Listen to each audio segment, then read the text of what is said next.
উনি দেশ চালাচ্ছে, মোটামুটি ভালোই চালাচ্ছে, এমন খারাপ চালাচ্ছে আমি বলবো না। কারণ উনি চালাচ্ছে সব দিকে ঠিক আছে, কিন্তু এই যে আপনার এই যে জায়গায় জায়গায় ছিনতাইকারী বা জায়গায় জায়গায় দুর্ঘটনা, এই এই জিনিসটা সে যদি ভালোভাবে রাখতে পারে, সে যদি এই মানুষের সে মানে সেফটি দিতে পারে, তাই তার জন্য সে ভালোই, খারাপ না। কিন্তু এই জিনিসটা সে যদি করতে পারে, তার জন্য তো সে তাইলে ভালো থাকবে।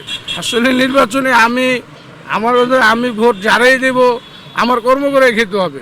কারণ আমি আওয়ামী লীগরেও দিতে পারি, বিএনপিরও দিতে পারি, ইসলামরেও দিতে পারি, ঠিক আছে। কারণ আমি যারে ভোট দিব আমার কর্ম করে খেতে হবে। আমার তো আহামরি না, কথা বুঝেন নাই। আমি তো এখানে যারাই ভোট দিই, আওয়ামী লীগকে দিলেও ওই আমার কর্ম করে খেতে হবে, বিএনপিরে দিলেও আমার কর্ম করে খেতে হবে।